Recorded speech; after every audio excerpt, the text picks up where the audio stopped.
Então, a nossa primeira pergunta para o André Trigueiro. Qual a visão do Espiritismo diante das catástrofes ambientais, sabendo que grande parte disso é conta da não conscientização do homem e do capitalismo desenfreado? Seremos, de alguma forma, responsabilizados pelo impacto ambiental negativo que causamos ao planeta e aos demais seres vivos perante a lei de causa e efeito? Obrigado pela pergunta.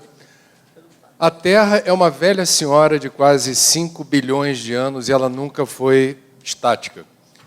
A Terra vive em constante mudança e transformação e a gente não mede a idade da Terra pela nossa régua temporal de passagem, pelas nossas encarnações. Um século para a Terra é algo absolutamente desprezível.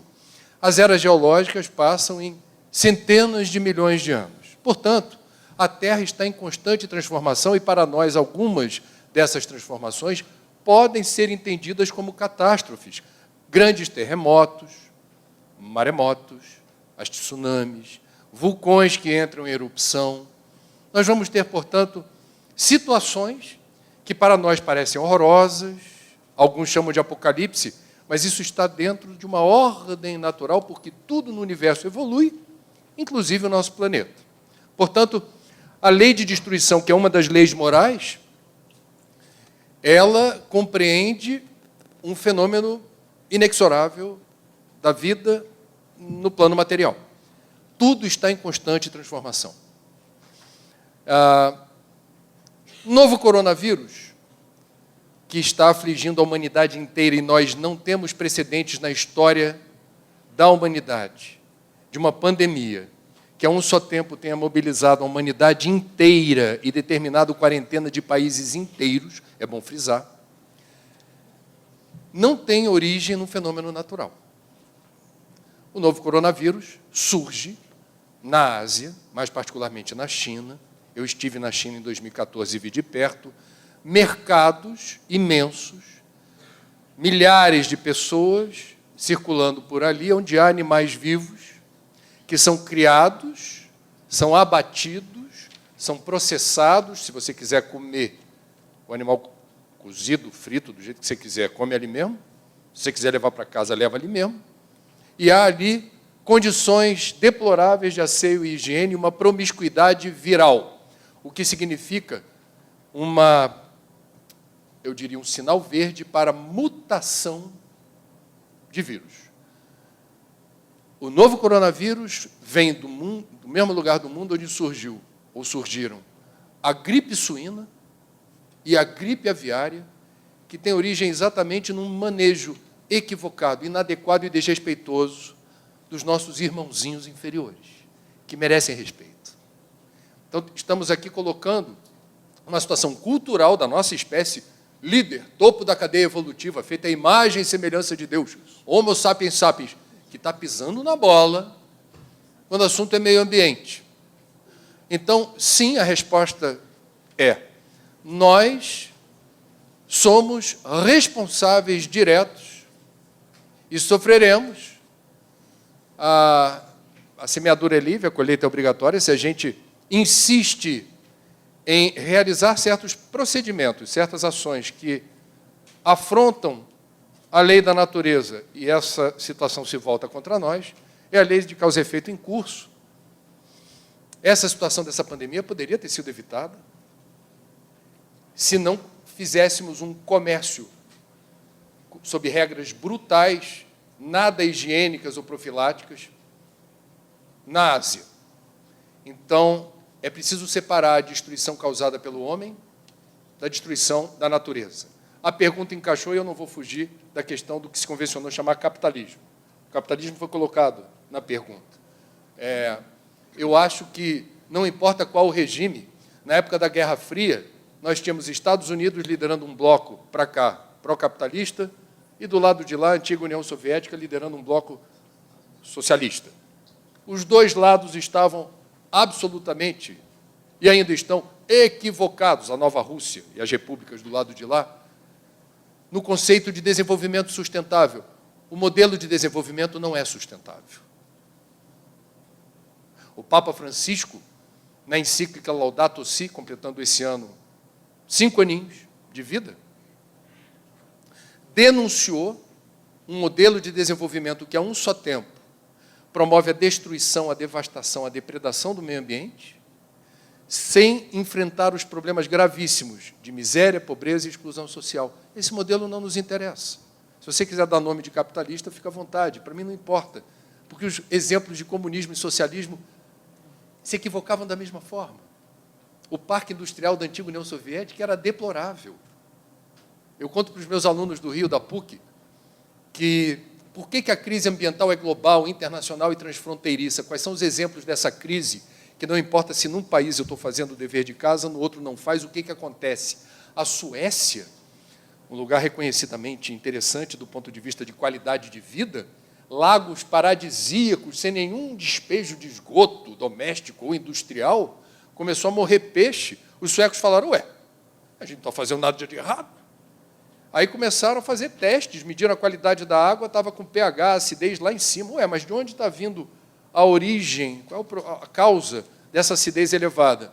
E porque tinha dinheiro sobrando, na Suécia ainda tem, resolveram fazer pesquisas caras para a época, eu estou falando de década de 1970, para tentar rastrear a causa. Descobriram que a milhares de quilômetros de distância, na ex-União Soviética, um parque industrial velho, sucateado, queimando carvão mineral para produzir o que eles produziam, liberando uma substância chamada dióxido de enxofre, que se volatilizava, se cristalizava nas bolhas d'água, nas bolhas de vapor d'água das nuvens, que eram transportadas. As nuvens carreavam essa poluição, atravessando um continente inteiro para se precipitar na forma de chuva sobre a Suécia. O mundo é um só. Estamos todos juntos e misturados. Hashtag junto e misturado. Então, se não tiver bom para todo mundo, não está bom para ninguém.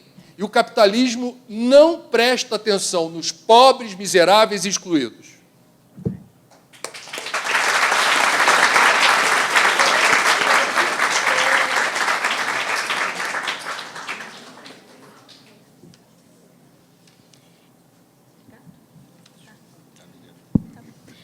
Então, Sandra, os jovens querem saber onde está escrita a lei de Deus.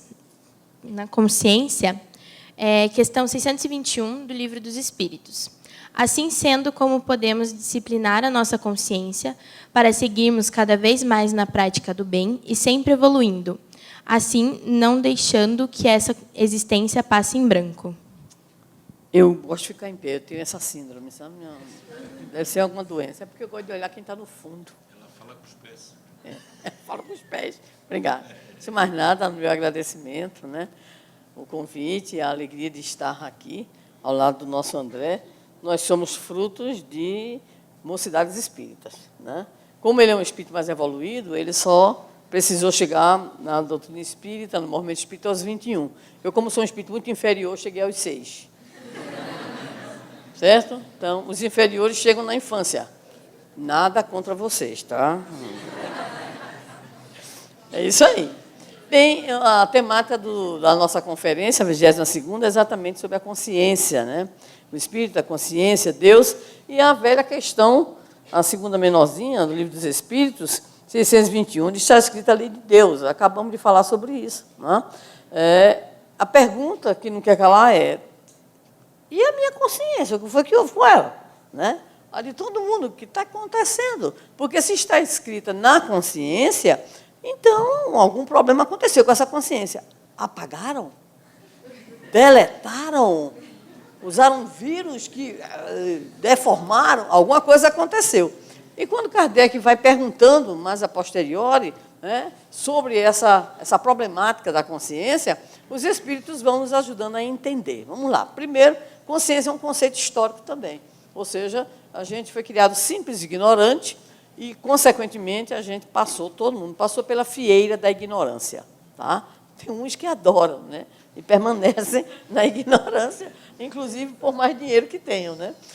Bem, o que é que ocorre? O processo de conscientização é um processo evolutivo, né? E se dá exatamente nas nossas reencarnações, onde nós saímos, conforme a Joana de Ângeles nos afirma, de uma consciência que ela chama de adormecida, meio sem querer fazer nada, meio acomodada demais, meio sentindo a influência do meio ambiente, das más paixões e assim por diante, até atingirmos lenta e progressivamente o que ela vai denominar de consciência lúcida. E o que é que nós, então, podemos entender com o que está colocado aqui? Primeiramente, a consciência, ela é um atributo do espírito, né? É, como todo pensamento, ela pertence ao espírito e ela também está sujeita a processos de desenvolvimento, de progresso, de evolução. O que é que nós temos que prestar atenção? O que é que fez com que essa consciência ficasse como que abafada? Ela funciona, a consciência, como aquele sininho. Lá no nosso Nordeste, a gente usa a expressão a pulga atrás da orelha. Aliás, hoje o problema está tão grande que é uma comunidade de pulgas, né? Porque uma pulga só já não vai dar mais conta das nossas problemáticas. A luzinha é aquele sinal que pisca. Lá vou eu. Um belo dia, fui ao Alecrim, que é um bairro bem populoso lá, bem de comércio, e eu vi uma vaga no estacionamento da rua. Eu nunca consegui estacionar na rua, no Alecrim, nunca. Toda a vida tem que procurar aqueles lugares, coisa e tal. Eu fiquei tão emocionada porque eu estava vendo que eu não percebi que era um estacionamento que tinha uma loja na frente. Ou seja, eu estacionei. Com que atitude? Uma atitude de burrice aguda.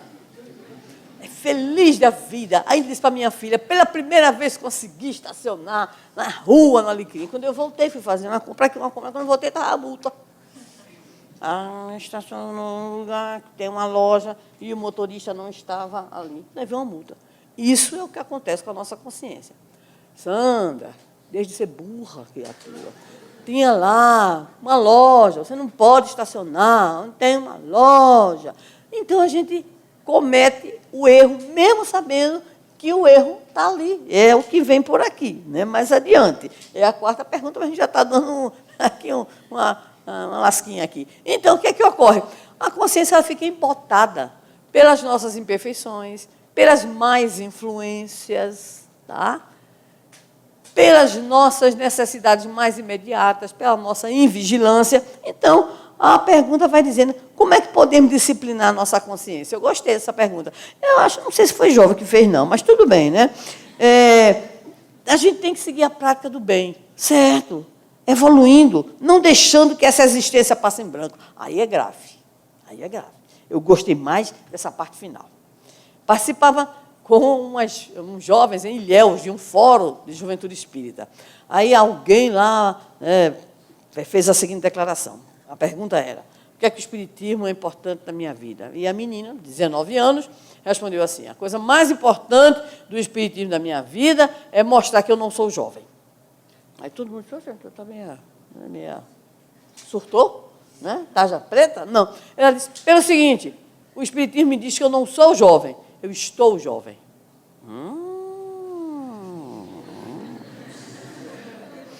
E aí, o que é que ela quis dizer com isso? Eu estou em trânsito. Então, gostaria de dizer a vocês que todos nós estamos em trânsito.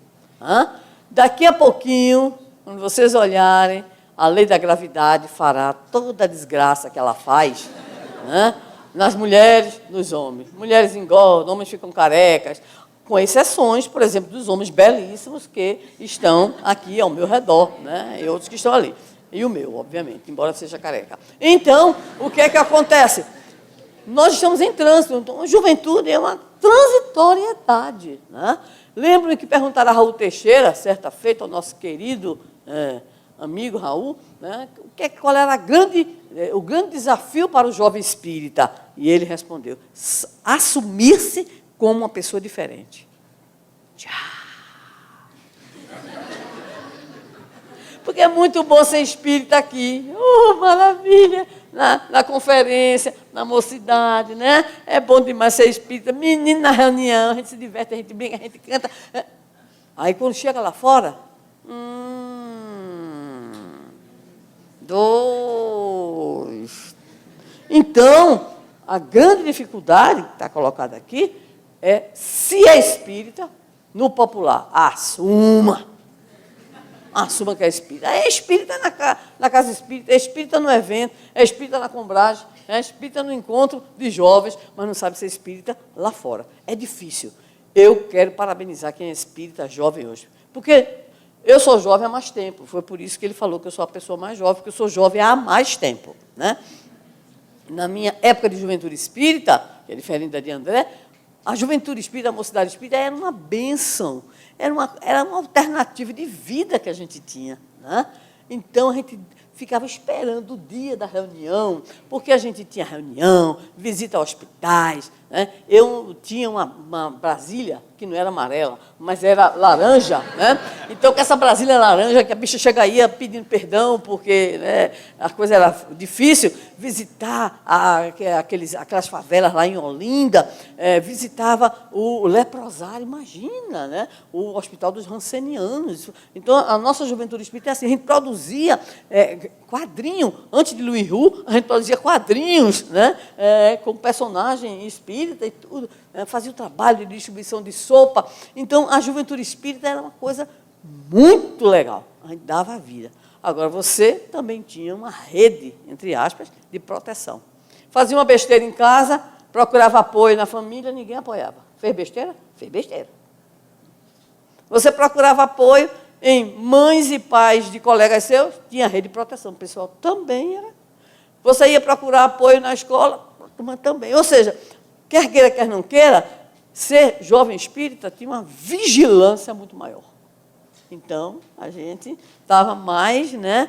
Eu lembro que, quando eu entrei na Federação Espírita Pernambucana, eu só não derrubei o prédio porque não me permitiram, mas que eu tentei fazer algumas coisas no movimento espírita, né? Assim, eu encontrei uma dificuldade, claro. Então, o que acontece? Naquela época, havia essas restrições, havia, vamos dizer, um certo cerceamento, mas hoje não. Hoje você, no popular, você está jogado.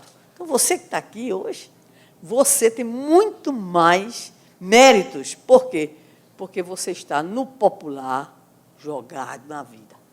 Com raras exceções, ainda tem vigilância de alguns, ainda tem, né? Mas é muito mais difícil. Os chamamentos, né? As insinuações, as permissividades. Então, o que a gente faz? É ter cuidado, porque a consciência, conforme dissemos, ela vai dando um norte. Isso eu posso, isso eu não posso. Isso eu devo, isso eu não devo. Isso me faz bem, isso não me faz bem. Tá? Isso não é coisa para a minha vida de espírito imortal. Então, a grande dificuldade hoje é poder ser espírita, enquanto jovem espírita, num contexto de grandes permissividades, onde tudo é natural, tudo passou a ser natural. Meu Deus do céu, o negócio é grave. Então, consciência é trabalho, é processo. Só para fechar, Emmanuel diz, na mensagem 61, do livro Vinha de Luz, que é um primor de livro, nós espíritas temos um patrimônio de informações muito além da média, muito além da média. Então, já imaginou, jovem espírita, adolescente espírita, dizer, eu não sei porque eu nasci nessa casa. Ih, meu Deus, que coisa mais velha, antiga, demodê. Sabe sim, meu bichinho, sabe porque nasceu. Né? Eu não sei porque eu tenho essa mãe horrorosa, esse pai chato, sabe. Sabe. Então, há muita coisa que a gente questiona em que a gente tem um patrimônio informativo que não vai nos acomodar, mas que vai nos esclarecer. Então, volto ao nosso Raul Teixeira para dizer, o que é que a gente faz para disciplinar a consciência? O que é que a gente faz? Aquilo que a gente já sabe. Ninguém aqui vai ser informado em primeira mão. Oração, vigilância, esforço de conduta e, se fez besteira, retoma o caminho bom. Porque todo mundo erra. Todo mundo tem o seu momento, vamos dizer assim, de dificuldade. Mas tem a meta. A grande questão é essa, a meta. Qual é a minha meta? Né? Eu já disse que lá no Nordeste a gente responde com uma música que o pessoal da Juventude da Paraíba fez e que vocês cantam aqui também, porque o Ricardo passou por aqui e divulgou. Que é assim, vou cantar, imagina. Que desgraça. Perdoe, viu, presidente? Diz assim, um dia todos nós seremos... Mas, menina, que povo que não quer ser anjo. Um dia todos nós seremos anjos, vamos trabalhar, né? Então, é essa a compreensão. Eu tenho uma meta evolutiva. Então, se eu tiver isso para mim como meta, eu vou saber transitar, mesmo na adolescência, mesmo na juventude, eu vou tentar superar o quê? Viciações, né? Depressões, enfim, eu vou ter na casa espírita, na doutrina espírita, no grupo de jovens, na figura do evangelizador, aqueles elementos que vão me ajudar a transitar. E sem esquecer do nosso Raul. É espírita, meu irmão? Meu irmão, tem que ser diferente. Não pode ser igual à massa que está aí, ok?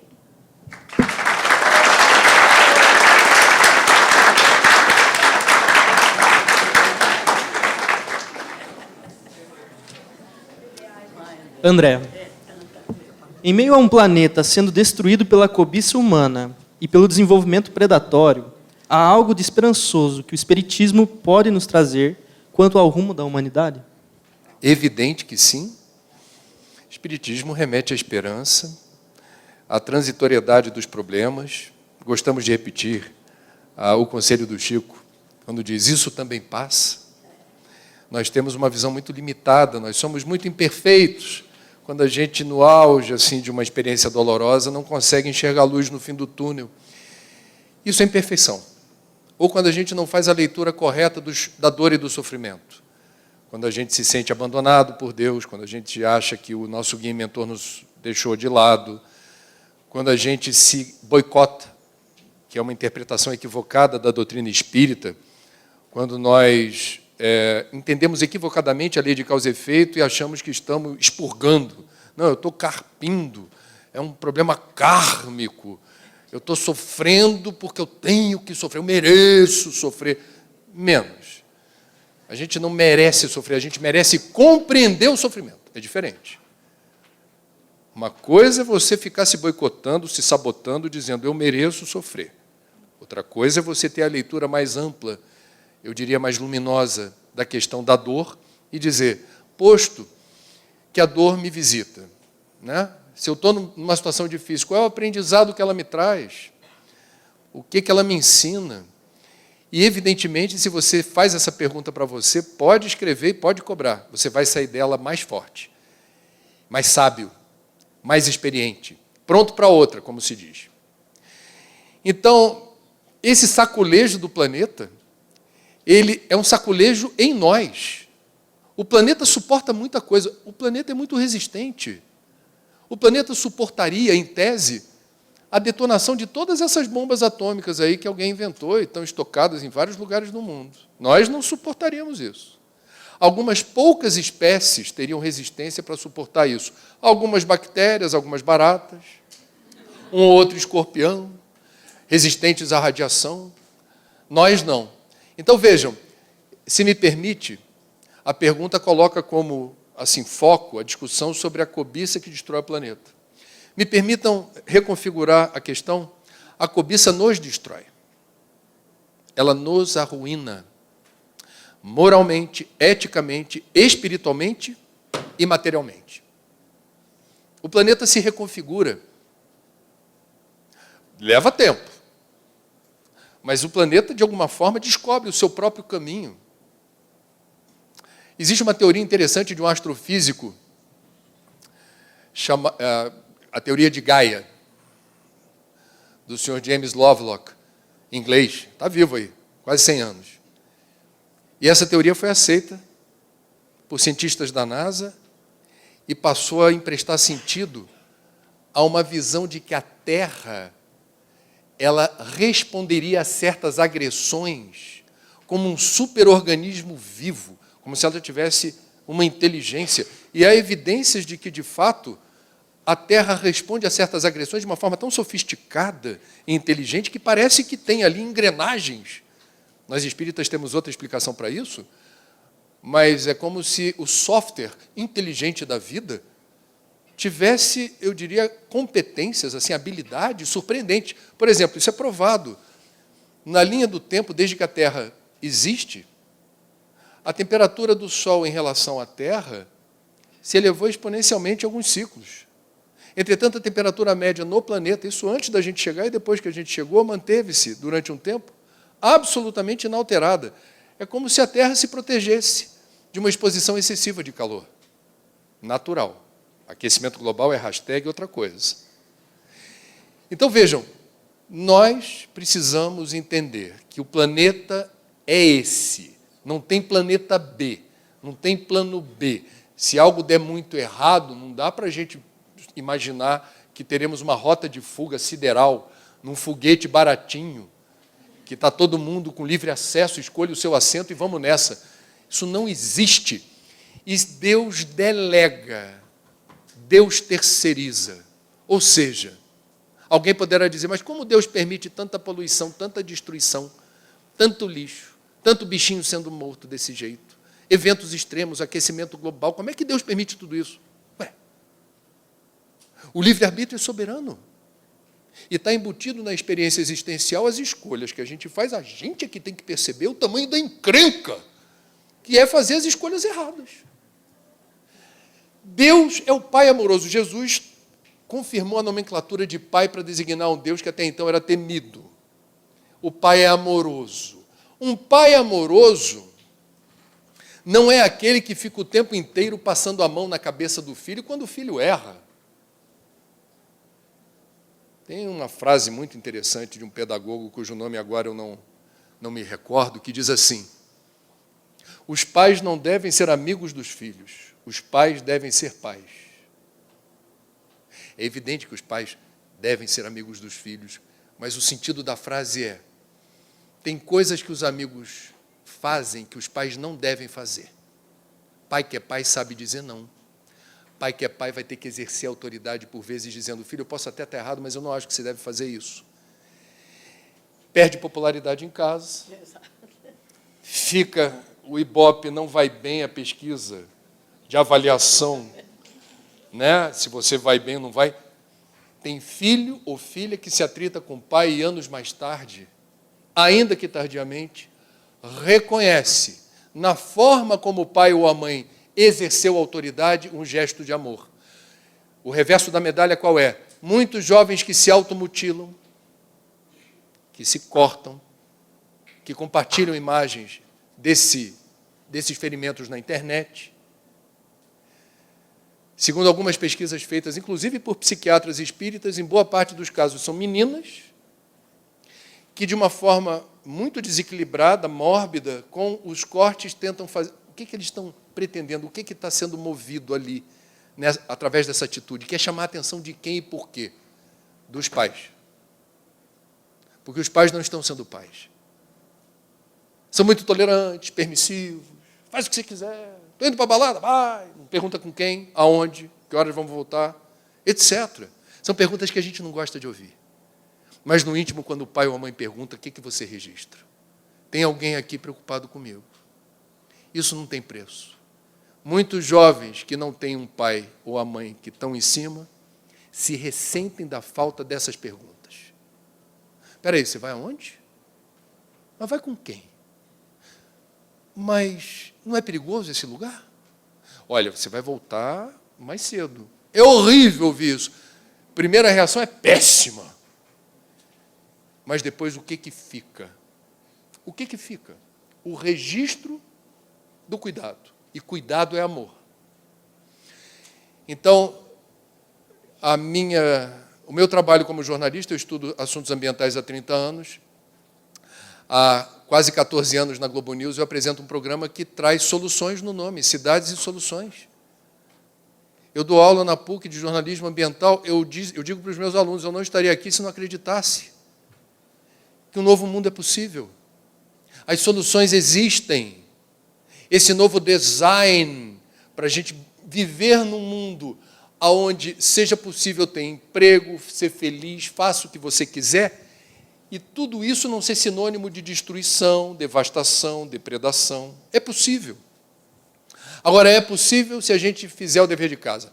Aquele povo que gosta de orar, é ótimo orar. Então tem um adesivo de carro que diz assim, ora que melhora. Eu não gosto desse adesivo. Eu gosto de um outro que diz assim, E é um ditado árabe. Enquanto reza, vai fazendo. Enquanto reza, vai fazendo. Então, a minha sugestão para você, eventualmente, não se estiver se sentindo assim um tanto desesperançado, mas eu não estou vendo saída, não estou vendo jeito, a minha sugestão é: informe-se. Há legiões de pessoas espalhadas pelo mundo e normalmente elas não são notícia, fazendo a diferença em favor de um novo mundo, melhor, mais justo, inclusivo e sustentável. Informe-se. E é possível que você, quando comece a pesquisar e está antenado sobre o que lhe convém, assim, eu estou incomodado, eu estou precisando acreditar em algo. Faça a sua pesquisa pessoal nos ambientes que você está frequentando, escola, cursinho, seus vizinhos, comece a sondar. Você haverá de encontrar pessoas que você não tinha a informação de que estão, de alguma forma, engajadas, em sintonia com trabalhos inacreditavelmente interessantes na direção desse novo mundo. A semeadura já começou. Esses trabalhos já estão acontecendo. Eu vou dar um exemplo para encerrar. Um exemplo só. Ao contrário de tudo o que se imaginava e tudo que a indústria da carne previa, no país do churrasco, esse é o país que tem mais chifrudo do que brasileiro, vocês sabem. Tem mais boi no pasto do que brasileiro. Vocês estão com a mente muito poluída. Esse é o país em que nós cultuamos o churrasco como uma experiência agradável de interação social. E esse é o país em que as grandes redes de churrascaria afirmam-se como grandes, eu diria, multinacionais do churrasco. Então, não raro você entra numa churrascaria, tem um mapa mundi, assim, cheio de alfinetes, espalhado, dizendo assim: nós estamos aqui, aqui, aqui, aqui, aqui. Muito bem. Nesse país do churrasco, em que a gente cultua a carne de uma forma excessiva em relação a outras culturas, é bom dizer, que também são carnívoras, mas não comem o que a gente come. Quem tem um pataco sobrando não economiza no consumo exacerbado de carne. O brasileiro come per capita, considerando aqueles que podem pagar, muita carne. O que está acontecendo? Eu não sei se vocês estão acompanhando isso. Do nada, nunca é do nada, mas de forma surpreendente, surge uma nova geração absolutamente incomodada por ter que comer carne. E desde pequenininha elas começam a dizer, se revoltar dentro de casa, falando assim: eu não quero comer bicho. Não quero comer bicho que sofre. Não quero comer esse bife. Não quero comer isso. Os pais não gostam dessa conversa. Já começam a dar uma dura assim: você vai comer sim. Abre a boquinha. Você já não come direito. E agora vai fazer greve por caixa. Aí vem com aquele discurso: sabe quantas pessoas gostariam de estar no seu lugar, comendo esse bifão? Eu não sei se vocês têm essa informação, vocês estão vendo. É impressionante a quantidade de crianças, às vezes miúdas, pequenininhas, que resistem a comer carne com uma convicção impressionante. Isso chegou a um ponto que é difícil você hoje entrar numa hamburgueria e não ver no cardápio a opção de hambúrguer vegetariano ou vegano. E vocês devem ter visto, ano passado, eu acompanhei isso com muita atenção, grandes empresas produtoras de proteína animal, que é uma expressão covarde. Porque quando você chama alguma coisa de proteína animal, você está coisificando o bicho. Ninguém se solidariza ou tem compaixão por proteína. Por bicho tem. Então você chama de proteína animal, parece algo... É proteína. Não, é bicho que sofre no processo de criação, transporte e abate. As grandes produtoras de proteína animal, uma delas é a Marfrig, resolveu, sem prejuízo da produção de carne, entrar no mercado de hambúrguer vegetal. Por quê? Porque se não entrar vai perder dinheiro. Por quê? Porque tem uma garotada aí. Porque isso não é coisa de velho. Tem uma garotada que está dizendo: eu não quero comer essa carne. e você obrigou, na área da tecnologia associada a alimentos, a criar hambúrguer, que tem cheiro, tem gosto, às vezes sai até sangue, que é beterraba que eles botam, porque não basta ser hambúrguer vegetal, ele tem que ser saboroso e lembrar a carne. Isso é mundo de regeneração a caminho. Isso é hashtag outra coisa. Vocês podem não ter se dado conta, mas, e não apenas aqui, os espíritas, boa parte da juventude que está reencarnando nesse mundo, nesse momento, veio preparada para fazer muita coisa diferente, na contramão, vão sofrer por isso, e aí a obstinação, a consciência reta de ser diferente, é o norte magnético da bússola. Quem não se preocupa em ser diferente, quem se acomoda na doença da normose, do normal, sofre mais. Assuma quem você é, se você é diferente. Você vai ser feliz assim. Não há outro caminho para a felicidade se você quiser imitar o padrão dos outros. Não há. O dia da minha vida que eu me senti mais feliz foi quando eu botei na minha cabeça que eu tinha que me aceitar como eu sou. Deu um clique na minha cabeça, eu falei, gente, eu sou feliz, na medida do possível, porque eu tirei um fardo das minhas costas. Eu não tenho que fingir para ninguém o que eu não sou. Eu sou o que eu sou. Não gostou? Como diria Kardec, je suis désolé. Je suis désolé, se você não gostou, o problema realmente não é meu. Então vejam, tem uma frase que eu gosto muito, não é de um espírita, mas o pensamento é muito inspirador, de um filósofo oriental chamado Krishnamurti. Guardem essa frase e com ela eu encerro essa resposta. Não é sinal de saúde estar bem adaptado a uma sociedade doente. Sejam vocês mesmos, por favor.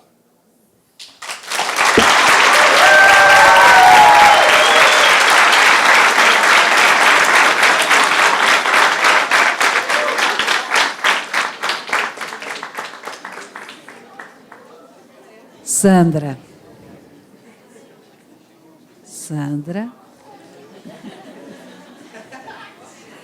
Se uma pessoa comete um erro, sabendo que é errado, e outra comete o mesmo erro, mas não tem conhecimento das consequências, isto faz com que a primeira pessoa, que tem consciência dos seus atos, seja mais culpada que a segunda? Quando alguém comete um ato que para algumas pessoas pesariam a consciência, mas para você não pesou, o ato é condenatório ou não? Vamos lá, se uma pessoa comete um erro, sabendo que é errado, é porque é doido mesmo. É porque é teimoso, né? É porque é um espírito rebelde. Sabe que está fazendo errado, mas eu faço. Eu faço assim mesmo, está testando. A si está testando a Deus, está testando aos outros, né? Então, até mesmo na lei, na nossa legislação, existe o chamado crime doloso e o crime culposo, né? Então, tem a intenção? Não tem a intenção. A palavrinha, eu gosto de duas palavras na doutrina espírita, adoro, duas palavras. Uma delas é exatamente a palavra intenção. Sempre que a gente está lendo o Livro dos Espíritos, aparece a palavra intenção. Depende da intenção, tem a ver com a intenção. Então, essa intenção, ela está presente aqui. Alguém sabe que está errado, mas quer fazer. Essa é mais culpada? Claro que é. Jesus já disse também. Então, aquele que tem todos os elementos, todas as formas, ou todos os conteúdos e conceitos para não agir daquele jeito, mas age, está lá, mais culpado. Agora, calma. Deixa eu beber água. Calma. A misericórdia divina também sempre estará presente. Ou seja, por mais recalcitrante que você seja, por mais teimoso, revoltado, teimoso mesmo, aquele que vai repetir o erro, você terá sempre a oportunidade, né? Agora, essa oportunidade de rever o seu erro vai de acordo com a pedagogia divina. A pedagogia divina ela é muito interessante, porque ela começa leve, leve, né? Aí você continua, e a pedagogia divina está lá. Né? Está lá, vai cada vez mais, né? Parece um pouquinho papai e mamãe. Né? Então, a coisa vai chegar uma hora que a coisa vai ser mais dolorosa. Né? Há uma pergunta no Livro dos Espíritos interessante. Se Deus tem, por exemplo, por nós, que somos espíritos, que estamos numa luta imensa para evoluir, se Ele terá o mesmo carinho conosco quando nós chegarmos lá na ponta, do que ele terá menos do que ele tem por aquele que andou mais rápido. E a resposta é não, Deus não vai fazer, não vai olhar o nosso currículo. Demorou, hein?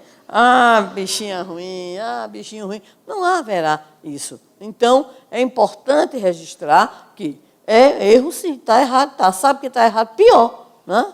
Ou seja, tem mais comprometimento do que o outro que não sabe. Por exemplo, a gente está aqui escutando André, né? Aí sai daqui, vão lá para a churrascaria, eu duvido. Ou então vão para a churrascaria, vão. Tem algum hambúrguer aí vegano, algum hambúrguer de soja? Aí a gente tem uma noção, tem um conhecimento, tem uma informação, isso pesa. É natural dentro do processo. O conhecimento, ele gera consciência, que gera responsabilidade. É o tripé. Então, conhecimento, né? Consciência, responsabilidade. Então, quando alguém comete um ato que para algumas pessoas, né, pesaria a consciência, mas para você não, pesou. E aí, o ato é condenatório ou não? Cuidado com o achismo. Tá? Então, a coisa não é certa ou errada, porque eu acho que é errado, e o outro acha que é errado, eu acho que é certo, o outro acha que é certo. Existe uma coisa muito simples, tranquila, chamada leis morais da vida. Pronto, acabou. O que é o bem é o que é de acordo com a lei divina ou natural. O que é o mal é o afastamento, né, dessa harmonização. Então, nós não podemos estar preocupados se alguém acha que aquilo é condenatório, é condenável, né, usando outra expressão, ou não. O importante é saber o que é que a lei divina natural me fala em relação a esse comportamento. Porque senão a gente vai entrar num achismo muito grande. Né? E esse achismo, ele tem sido responsável hoje, em especial na área da promiscuidade, né? Algo muito complicado. Então, alguém diz assim, olha, eu gosto, você gosta, eu quero, você quer, então pronto, ninguém tem nada a ver com isso. Realmente, ninguém tem nada a ver com isso. Agora, a sua consciência tem. Né? A sua relação com a lei divina natural tem. E aí, como é que fica? Né? Então, é importante que a gente preste atenção nisso. Nós temos uma regulação, por exemplo, das nossas condutas através do processo cultural. Aí dentro tem religião, tem todo o conjunto dos costumes, dos usos, mas existe algo maior do que isso, que é exatamente a lei moral. Não sei qual é o país que faz uma sessão de sangue no mar, matando baleias. É a Dinamarca? É aquela... É a Noruega ou a Dinamarca? É uma coisa assim, é doloroso. Você não dá para assistir. Quando você olha o vídeo, agora você se passa mal, né? Porque é para brincar. É uma brincadeira, é cultural. Aí só porque é cultural, só porque todo mundo acha que aquilo é natural. Isso é natural? Então, não podemos entrar nessa postura. Né? Então, nós já somos pessoas diferentes, porque já temos informações, já temos um patamar diferente de compreensão acerca da vida. Então, diante do erro, o que é que a gente faz? Reflete sobre a lição que o erro traz para a gente. A gente também tem que ter cuidado com a chamada vitimização, ou a autopiedade, ou o processo de entrega dentro daquilo que se usa muito no futebol, perdido por um, perdido por 100. Não é assim, não. Né? Então, é preciso entender que o erro faz parte do processo de aprendizagem. Durante muitos séculos, essa ideia não existia na pedagogia. Hoje já se sabe, o erro faz parte do processo de aprendizagem. É o teste, a gente vai testando, acertando, vai errando, testando, vai errando. Mas nós não podemos nos fixar nisso para também justificar as nossas posições. Então, o erro faz parte. Lá no nosso Nordeste, nós usamos a expressão que vocês usam aqui também, errar é humano. Não é isso? Errar o mesmo erro 2 vezes. É teimosia. Lá a gente é mais complacente. É teimosia. Errar o mesmo erro 3 vezes. é ser revoltado já, com a vida. Né? Então, é preciso auscultar o erro. Quais foram as condições reais, né? Porque a gente também tem que ter muito cuidado com o processo de avaliação da nossa conduta. Né? Então, a gente tem os extremos. A gente tanto tem o permissivo, que é aquele nível que nada. Quer ver uma coisa que é muito usual na nossa... Né? Mas não é de agora, não, já faz um tempinho. Todo mundo faz. Bom, todo mundo faz. Aí eu posso fazer também. O filho de meu tio, o meu primo faz. O problema é do teu primo, o problema é do teu tio. Né? Então, a gente tem que ter cuidado com os extremos. De um lado, a permissividade. E, do outro lado, é a atitude profundamente rígida com o erro. Então, as duas posições, que são posições radicais, não podemos adotar. Então, diante do erro, a gente segue a orientação do Albino Teixeira pela mediunidade do Chico. Volte às boas obras, siga adiante. Né? Então, nada também de ter aquela atitude de eu não sou perfeito. Claro que não é, porque se você está aqui na Terra, meu filho, então o seu currículo não é muito bom, não. Né? Se puxar a folha corrida da polícia espiritual, você realmente, não sei se está em missão, pode ser que alguém esteja aqui em exceção, né? Mas 99% é comprometido. Né? E toda vez que eu ouço André falar, eu tenho certeza que eu sou um espírito ruim. Menino, como é que eu estou aqui nesse lugarzinho? Oh, meu Deus do céu, eu não podia estar em outro lugar, não podia estar brincando nos anéis de Saturno, por exemplo? Não. Meu Deus do céu, o que é que nós estamos fazendo aqui? Aí depois eu tenho uma recaída, eu digo, não, nós estamos aqui para trazer o nosso melhor, não é verdade? Para trazer o nosso melhor. Então, nem permissividade, tá? Que é justificar pelos outros, nem uma culpa que pode acarretar para nós muitos danos. A benfeitora Joana de Ângeles tem estudos maravilhosos sobre o problema da culpa. Né?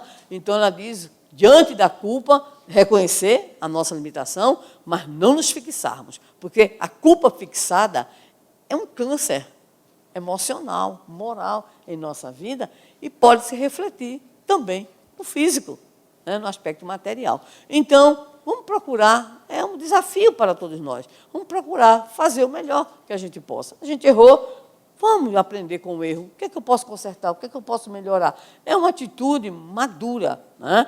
Ela coloca também num livrinho muito bom, Vida, Desafios e Soluções, né? Que a gente tem que ter paciência com a gente mesmo. Então, nem sempre a gente vai conseguir já, de imediato. A gente vai focar e vai seguir. Errou, volta às boas obras, tenta acertar.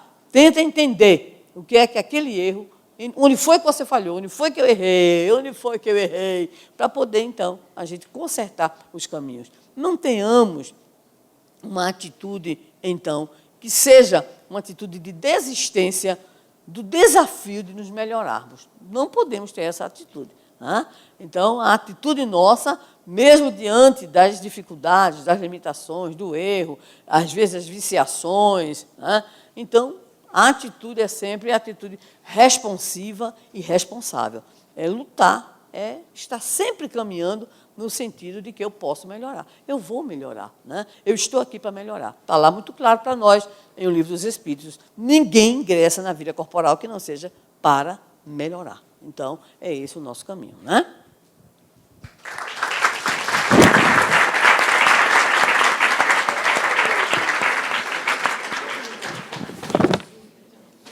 André, até que ponto devemos deixar as nossas amizades, considerando a má influência que tem no nosso agir, conforme o Espiritismo? Como saber em que momentos devo me posicionar ou não sobre as minhas convicções espíritas em uma roda de amigos? Como nós, jovens espíritas, devemos nos comportar diante das agressões que circulam nas redes sociais, referentes ao momento político atual?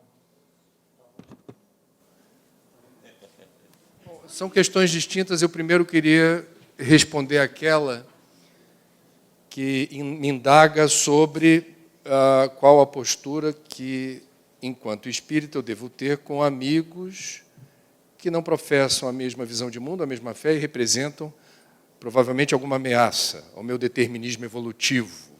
Foi assim que eu entendi a pergunta, e essa pergunta ela precisa ser analisada com muito cuidado, por várias razões. A primeira delas, cuidado com o sectarismo religioso.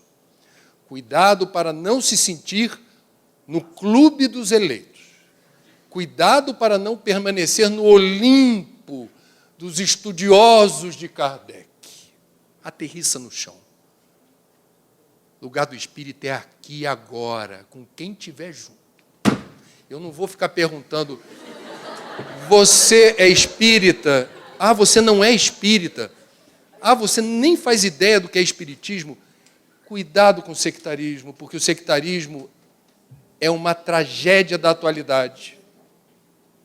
O espírita não tem o direito de ser sectário. O espírita não tem o direito de discriminar e ter preconceito com quem não é espírita. E uma informação relevante. O grande aprendizado da vida se dá com os diferentes. Se eu estou cercado da minha panelinha, que todo mundo pensa como eu, reza para o mesmo Deus, tem o mesmo nível escolar, torce para o mesmo time, gosta das mesmas músicas, você está ferrado. Você está numa encrenca e não sabe, você está numa bolha. Está no seu quadradinho, na zona de conforto, nada me ameaça, por quê? Porque aqui é todo mundo espírita, ninguém ameaça a minha evolução, está todo mundo juntinho de mim. Ok, na mocidade, eu me retroalimentei de uma fé que nós comungávamos. É o espaço da interação que fortalece a nossa fé. Mas é evidente que eu não tinha só amigos na mocidade. E é evidente que grandes amigos que eu tenho até hoje estão nem aí para o espiritismo. Zero atenção para o espiritismo. São menos amigos meus? Não. E aqui entre nós, até nos momentos em que eles fragorosamente erram ou fracassam, como amigo eu estou sendo instigado pela providência a ser aquele que não é, diz você, fez por merecer. Lei de causa e efeito? Não. Mão estendida, vem cá, parceiro. Estamos juntos. Eu te ajudo. Na medida das minhas possibilidades. Será que eu consigo? A gente aprende com os diferentes, com os iguais, nem tanto. Jesus escolheu 12 apóstolos. Um diferente do outro. E Paulo diferente dos 12.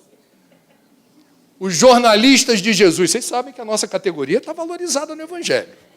Que os evangelistas eram jornalistas, que registraram, cada um com seu cada um, de forma distinta, por vezes, as mesmas histórias. Tem alguém mais certo? Tem alguém errado? Não. Cada um é rico na sua singularidade, no seu jeito de ser e de se expressar. A beleza do jardim de Deus está na diversidade das flores. Como é lindo um jardim multicolorido, com várias espécies diferentes. Como é lindo. Menos bonito para mim é uma monocultura de uma espécie vegetal qualquer, que vai ter a tua beleza, a sua graça, mas não é tão interessante. Uma vez, deixa eu confidenciar uma história aqui, uma indústria de papel e celulose queria me contratar para fazer uma palestra. Aí eu falei, eu acho que vocês não vão gostar muito do que eu tenho para dizer, porque eu sou muito franco. Espiritismo a gente não pode ter. Eu acho que vocês não vão gostar muito do que eu vou falar, não. Não, mas a gente está trazendo pessoas que pensam diferente, aquela coisa de empresa moderna. Aí eu falei, então eu vou dar outro jeito de não ir, porque realmente eu senti que não seria algo muito favorável. Aí eu bolei um preço assim meio astronômico. Eles aceitaram. Falei, agora eu estou enrascado. Tá bom, vamos lá. Primeira parte da palestra eu coloquei em teste essa amizade, esse consentimento deles. Fíbria, papel e celulose. Chegou lá, no gargarejo estavam os diretores. No meio da plateia os técnicos, atrás a galera da geral. A peãozada. E eu abri os trabalhos, cutucando, eu falei, não, agora quero ver, isso é para aguentar o tranco. Eu falei assim, eu gostaria de começar fazendo uma sugestão para vocês não repetirem o que me parece errado. quando vocês falam de floresta de eucalipto. Está errado. Vocês podem chamar de monocultura de eucalipto, que é aquilo que algumas outras pessoas especializadas chamam de deserto verde. Porque no Brasil, eucalipto pinos, que dá muito dinheiro para o Brasil, as condições naturais aqui para produzir papel e celulose são fantásticas. Durante um tempo, essas companhias depredaram florestas, vegetação nativa, para expandir eucalipto, e deu problema, vários problemas. E aí nós colocamos isso, eu falei, plantação de eucalipto é diferente de floresta, porque floresta tem a maior coleção de espécies distintas aglomeradas por metro quadrado, seres vegetais, insetos, animais, microscópicos, macroscópicos, é um furdunço, uma floresta. Um botânico, um biólogo que entra numa floresta fica assim, meu Deus, isso aqui é uma boate, é uma discoteca com luz estroboscópica, tudo acontecendo ao mesmo tempo, todo mundo dançando, pulando. Você enxerga a biodiversidade pulsante. Isso é vida, em abundância. Perdão de parafrasear o Cristo. Isto é a receita da vida natural. A vida se expressa onde há diferença, onde as coisas são diferentes. Quer ver outra prova de que a natureza premia a combinação dos diferentes? Vocês conhecem isso no estudo da genética, lugares isolados do mundo, onde o primo casa com a prima. De segundo grau, coisa tal. Começa, tem essas... Antigamente, os reis, no Palácio Real, tinha casamento de irmãos, de primos, isso era normal. Do ponto de vista estritamente genético, há um risco. Se houver ali fecundação, filhos que nascem, o risco dos filhos vierem com anomalias do ponto de vista de uma combinação que não tem diversidade, não tem mistura. Então é como se a natureza estimulasse o quê? A mistura. Mistura os genes. Então eu estou falando de floresta, estou falando de reprodução humana, eu estou falando de um recado de Deus. Saia da bolha. Aprenda com os diferentes. Evolução é processo que se resolve melhor diante de desafios do dia a dia, que são trazidos ou são experimentados a partir do quê? Do conflito de ideias, das ideias que não combinam, dos discursos que não combinam. E nós vivemos tempos dolorosos de intolerância. E é inadmissível que quem esteja na política verbalize a intolerância. Porque a política é a construção de pontes e não a implosão de pontes. Na política você diverge amorosamente, a boa política.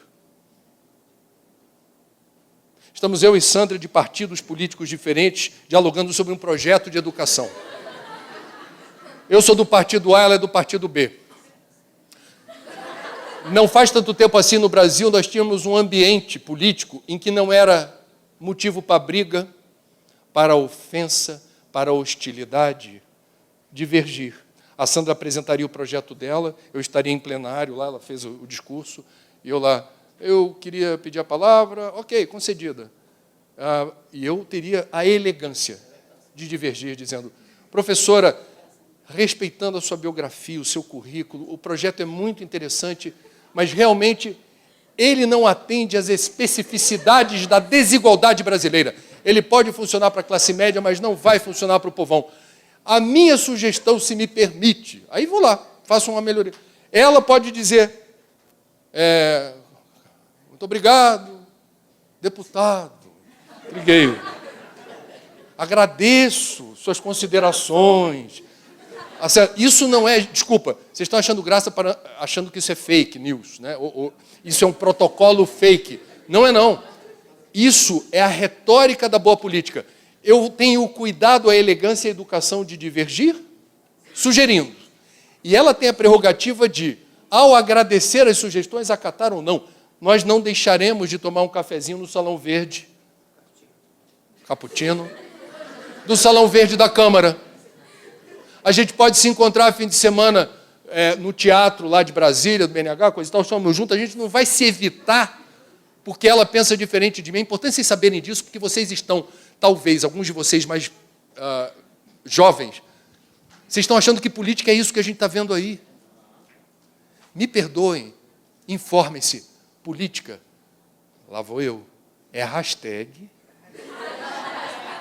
Outra coisa, e essa outra coisa, se alguém aqui leu A Transição Planetária de Manuel Filomeno de Miranda, psicografada pelo Divaldo, viu que nós temos a maravilhosa visita de espíritos muito mais evoluídos que não teriam necessidade de reencarnar na Terra e aqui estão em missão para acelerar processo na direção de, hashtag, outra coisa.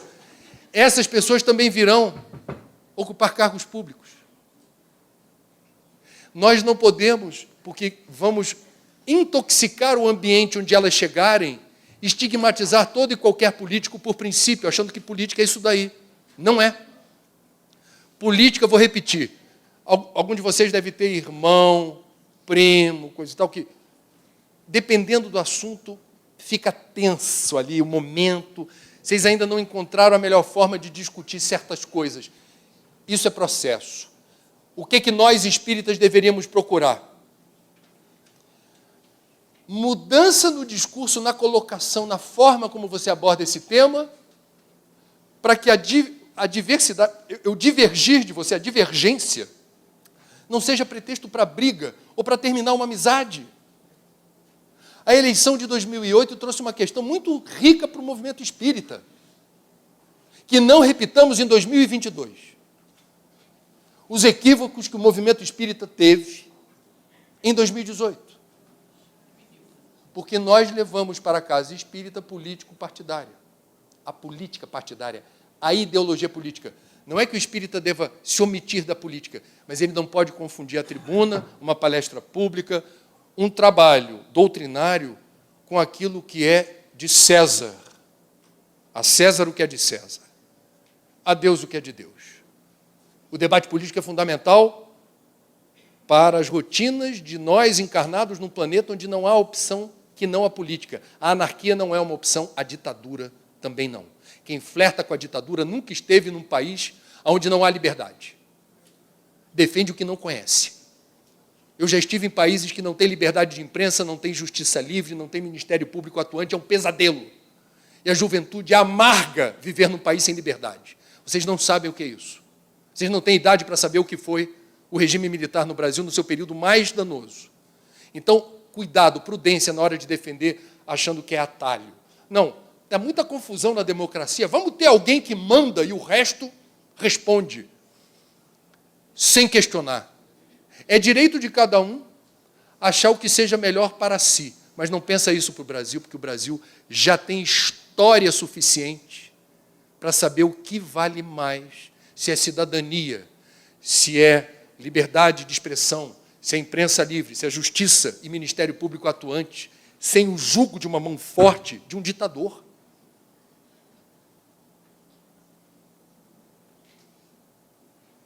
O Brasil tem jeito? Essas nuvens espessas vão passar. Antes de divergir de alguém, a sugestão espírita é: não deixe de divergir, é um sinal de respeito pela pessoa. Você não vai ser dissimulado, não vai ser hipócrita, você vai divergir. Divirja respeitosamente, moderando o tom de voz, tentando colocar aquilo com muita cautela e cuidado, para que quem receba a divergência acolha, porque esse é o objetivo, a sua proposta, e que tenha a liberdade de dizer: eu acho que não. Não precisa encerrar uma amizade por causa disso. Não precisa passar do outro lado da rua. A pessoa está vindo na calçada, vou para o outro lado. Divergimos. Não, não é feio divergir, não é feio ter opinião contrária. Os diferentes nos ensinam a ser pessoas melhores. Não há evolução sem a diferença. E aí, novamente, se Kardec estivesse aqui, poderia dizer em francês: vive la différence. Viva a diferença. Porque isso empresta gosto, alegria, dinamismo à vida. Seria um pesadelo todos nós sermos robozinhos que pensam igual sobre tudo. inclusive sobre espiritismo.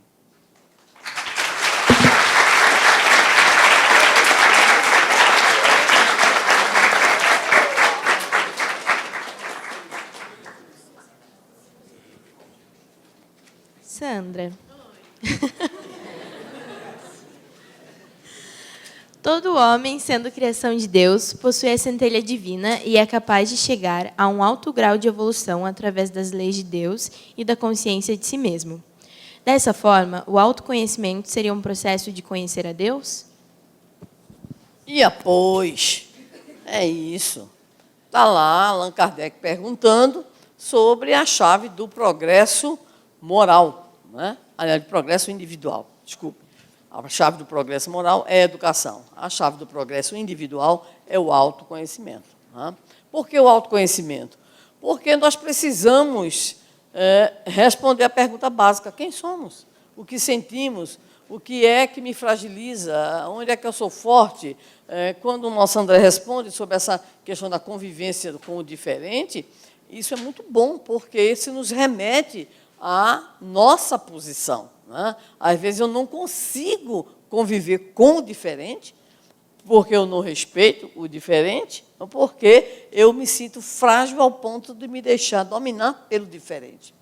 Então, isso tudo envolve esse processo que é, o processo do autoconhecimento. Eu vou lembrar aqui uma pensadora que é interessante, a danada da mulher, não sei nem se ela está viva ainda, mais de 90 anos, esse povo agora não desencarna não quer ficar tudo para cimento. Então, o nome dela é Hannah Wolff, ela tem um livro chamado Jesus Psicoterapeuta. Ela é luterana, ela é tão boa que ela é luterana, escreve, e quem publica é a editora católica. Né? Ela é boa. E ela tem um terceiro livro, que eu conheço, deve ter outro, chamado Jesus Universal, onde ela faz uma análise de Jesus como o iogue perfeito. Olha, é uma coisa completamente diferente. Né? E é muito bom a gente ter essa oportunidade de ver uma coisa diferente. Depois eu vou dizer para vocês a experiência que eu tive com o diferente, se ele me permitir, você me permitir. Mas vamos lá. Então, o que é que ocorre? Né? Ela fala do processo de autoconhecimento, e ela vai usar, em determinado capítulo, duas referências dentro dos evangelhos. Primeiro, a referência do cego, o cego que começa a gritar. Jesus está passando, o cego de Jericó. E ele: Jesus, filho de Davi, tem piedade de mim. Começou a gritar. Deve ter usado uns decibéis aí da garganta, e o povo mandando ele calar a boca, porque a turma do cala a boca é terrível. Mas Jesus, que não gostava disso, disse: quem é que está me chamando? Quem grita por mim? Ele deve ter dito assim: esse desgraçado. Ou então, essa peça boa aí, que era um cego. Né? E aí ele perguntou ao cego o que é que o cego queria. E o cego disse: que eu veja, Senhor. Por sinal, devia ser a nossa resposta, sempre. Não apenas ver sob o ponto de vista material, mas ver, inclusive, nessas relações todas que a vida em sociedade reclama.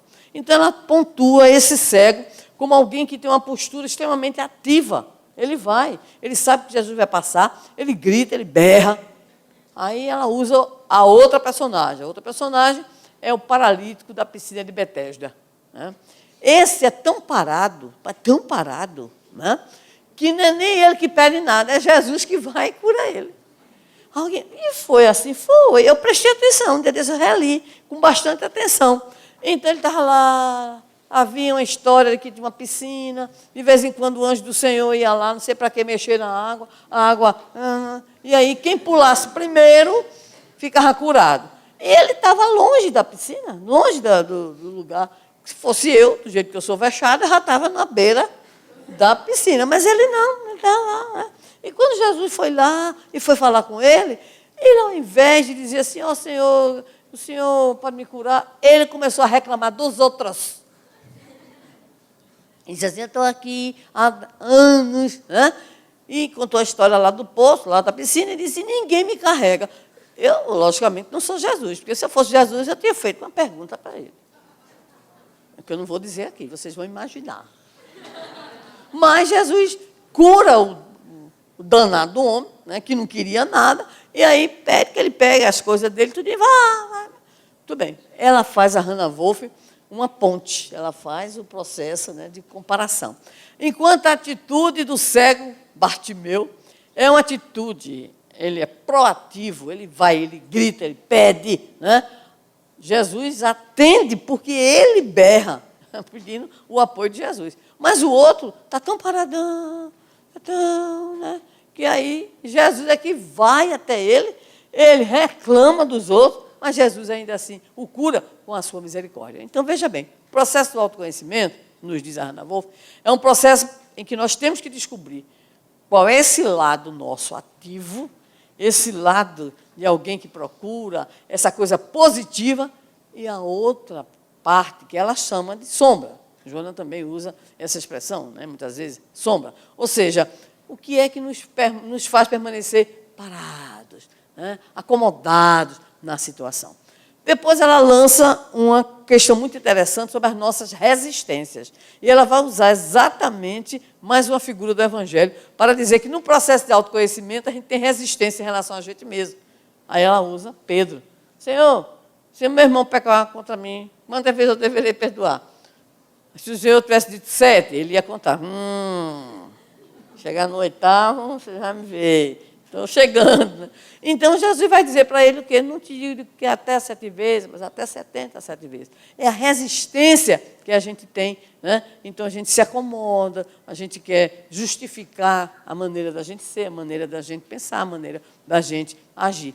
E ela continua, né, nos falando nesse processo de autoconhecimento, né, chamando a atenção não apenas para a identificação em nós do positivo, do negativo, da resistência, mas também sobre as nossas possibilidades. Nesse sentido, nós dizíamos, né, hoje, aqui na conferência, que Jesus sempre trabalhou a nossa autoestima.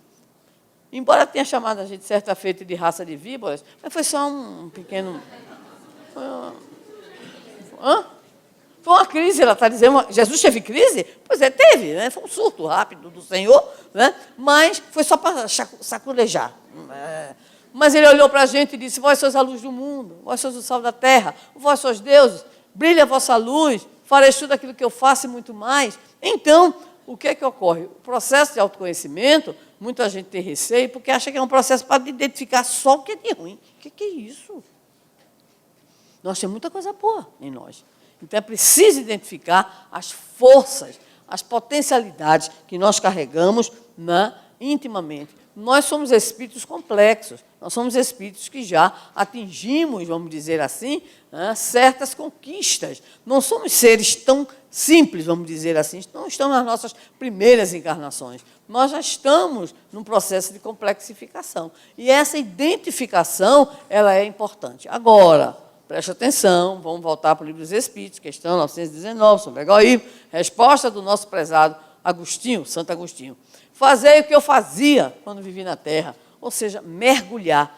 Ele não fazia só o processo de mergulhar, mas tem uma outra colocação aí que é importante. É ter um parâmetro de avaliação. Porque não adianta eu dizer assim, eu sou como eu sou. Em palestra, muita gente usa, a gente brinca às vezes, né? A síndrome de Gabriela.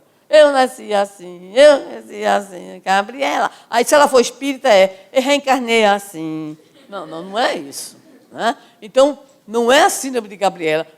Eu sou assim, quem quiser gostar de mim, gosta como eu sou. Não, você reencarnou para se melhorar. Você reencarnou para fazer o seu processo de reforma, de evolução, de trabalho em benefício do seu progresso espiritual. Então, nós não estamos nessa postura de passividade. O que é que Agostinho faz para nós e responde? Está lá, pergunta, resposta, todos nós podemos ler, meditar. Não é apenas um mergulho para saber quem eu sou, mas a minha atitude, e aí eu vou ter o referencial. O referencial, se a gente não quiser detalhar demais, o referencial está na chamada regra áurea. Eu dou um doce para quem me responder. Qual é a regra áurea? Mas eu não vou dar doce a você. Mas eu não vou lhe dar o doce. E essa aqui fez a cola, acabou de colar dele. Então, a regra áurea está lá. Fazer aos outros o que desejamos que os outros nos façam. Vamos voltar a Jesus? Quando ele é indagado pelo fariseu, ele responde: onde está a lei? Amar ao próximo, amar a Deus sobre todas as coisas, amar ao próximo como a si mesmo. E o complemento, aí estão toda a lei e os profetas. Né? Então, Agostinho não fazia só um mergulho interior. ele fazia a avaliação das suas atitudes, tendo como referência o amar a Deus. Eu tenho um doce ali, eu vou lhe dar, viu? Certo? Não desmentir a minha palavra, que eu disse que daria o doce, mas eu disse para cá, não disse para cá, mas tudo bem, né? Então, esse é o processo, é o mergulho interior, não é esse processo de estar se vitimizando, autopiedade, a culpa, é aquilo que pode também, e em nós tem de positivo. Quais são as nossas qualidades, né? Nós temos qualidades. E lembrar que todas as nossas ações, elas devem ter uma baliza, um referencial. E o referencial de avaliação está na regra áurea. Fazer aos outros o que desejaríamos que os outros nos fizessem. Aí está toda a lei, estão todos os profetas. Então, o processo é esse.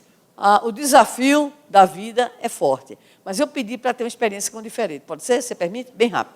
Todo mês de dezembro, eu gosto de ler uma coisa totalmente diferente do que eu leio. Totalmente. Então, eu decidi ler uma monja zen budista. A monja Coen, Coen chama? Coen. A monja Coen. Menino, lá pelo meio do livro eu já estava agoniada. Ai, meu Deus do céu. Ai, meu Jesus amado. Porque tem umas histórias que eu... tinha uma história lá do chá. Ai, meu Deus, essa história do chá. Meu Pai do céu, eu sou um ignorante. Perdoai-me, Senhor, porque eu não entendo o chá. Nem de chá eu gosto, né? É um problema, perdoai. Mas eu fui lendo. Gente, eu li duas coisas nesse livro que, olha, eu parti dessas duas colocações, eu incorporei ao meu patrimônio de conhecimento. Primeiro, ela, que era uma mulher, inclusive casada, de filho, família rica, né? Abandonou tudo e se tornou monja budista. Muito bem. Ela chegou num mosteiro. Chegou no mosteiro e ela diz no livro, eu estava me sentindo o máximo. Ela me diz, né? Lá em cima, se sentindo altamente espiritualizada. Quando ela chegou, a chefona lá do mosteiro olhou para ela e disse assim, olha, nós aqui vamos passar um tempo convivendo, estudando, etc. E tal, mas eu quero lhe dizer que aqui nós não somos perfeitos. Nós não somos perfeitas, ali no mosteiro feminino. Não somos perfeitas. Vou usar uma imagem para lhe explicar o que é que nós somos. Se imagine uma jarra e um bocado de pedra. Pega as pedras e coloque dentro da jarra. Saculeje. E aí? Hã? Não, jarro não quebra não. Saculeje devagar, menino, que é isso? Então, saculeje. O que é que vai acontecer com as pedras no jarro? Aí a monja disse para ela, né, a chefona lá, qual é a pedra que não machuca e nem é machucada? Tchan, tchan, tchan, tchan. Eu não dou o doce, porque eu já vou dar o doce a ele, tá? Então, qual é a pedra que não é machucada? Qual é? Essa é boa, viu? É arredondada. Aqui se arredondou. E se arredondou no contato com os outros. E aí a monja disse para ele, aqui nós somos assim, somos pedras na jarra. Eu me lembrei de movimento espírita. Parecido, né? Então, a gente tem que aprender que não existe... Ela disse, eu percebi que nós não somos perfeitos, né? Ninguém é perfeito. Então, é o processo de convivência. Agora, a segunda é de matar, é de chorar. Prepara os lenços. Vamos lá. Um cidadão foi preso, um monge lá no Tibete, foi preso, levado lá para os campos de concentração do governo chinês, aquela coisa toda. Passado um tempo, voltou, certo? Quando ele voltou, foi se encontrar com o Dalai Lama, sua santidade Dalai Lama. Aí o Dalai Lama olhou para ele, bem alquebrado, já disse, meu irmão, né, meu querido, o que é que foi mais difícil? A fome, né? A tortura, o sofrimento, né? O que é que foi mais difícil? Gente, quando eu chorei, vou confessar, eu sou dura, ele me conhece, eu sou dura, mas eu chorei. Só foi que a resposta que ele deu, eu acho que o Dalai Lama deveria estar sentado no chão, porque se tivesse na cadeira, caía. Ele disse, Sua Santidade, o momento mais difícil foi quando eu percebi que eu estava com dificuldade de compreender e de perdoar os meus torturadores. Ou seja, o momento mais difícil foi quando achei que eu não teria o sentimento de compaixão. Olha o que é a experiência diferenciada. Eu li este livro, ainda estou fechando os capítulos finais, porque muita coisa aconteceu, mas eu fiquei impressionada como esse olhar do outro é um olhar que pode me ajudar a ter um outro olhar sobre mim mesmo, também sobre as minhas próprias necessidades. Nunca imaginei que a resposta do cidadão ao Dalai Lama fosse essa. Nunca imaginei que fosse exatamente sobre esse sentimento de compaixão, a necessidade da compaixão, inclusive para os nossos ditos, né, dentro da nomenclatura, inimigos, mas que, na verdade, somos todos e estamos todos participando dessa grande aprendizagem que é estar ao lado do outro, né, conhecer o outro, sentir o outro, porque eu só me entendo quando eu entendo o outro e o outro na minha própria vida. Ok? Obrigadão.